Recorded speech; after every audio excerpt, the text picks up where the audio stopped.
Good day sir, I am John Royo Tumanda. Mag-explain ko sa bars o shifts, magnetic compass.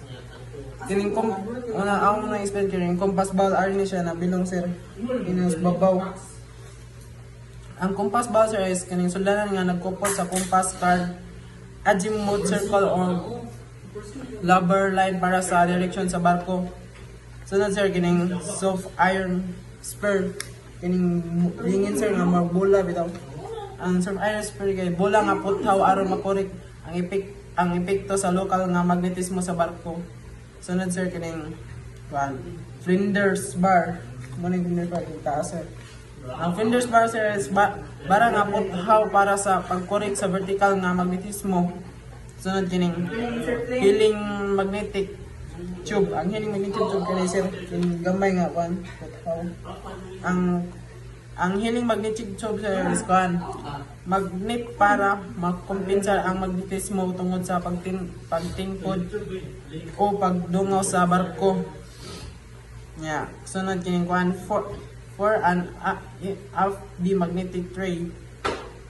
Ni sir kining ini sir kining gusto nga.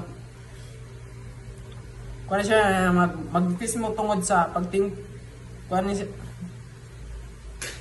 kining for an FTB magnetic tray sir is ni sir katong mga tray nga adunay magnet para sa pagsulbad sa permanenteng magnetismo sa barko sir. Nya kaning binakol stand. Kining binakol stand is kani sir. Kining ubos ug babaw mo sir. Ang binakol stand sir is suporta nga nagkupot sa kompas ligon sa deck sa barko. Nya ang sir kaning base sir.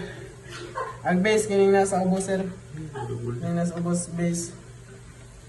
Ang base na sir ang ni ibaba o panaligan nga bahin sa kompas. Sunod sir kining mirrors reflection arrangement. Dagan din siya part sir kining nasa ubos tong kining nasa ubos sa ubos na duhapit sa babaw. Nya mirrors reflection sir is ni sir tabang sa pagtan-aw sa kompas gikan sa layo o gikan sa bridge. Nya kaning people who going to ship's bridge. Kining kinaubsan sir mo ni sir. Gawas nga kanungag para sa direkta nga pagtan-aw ang gikan sa bridge sa barko sir. So, muna dito sir sa naman sir. Unta makasabot ka sa Facebook.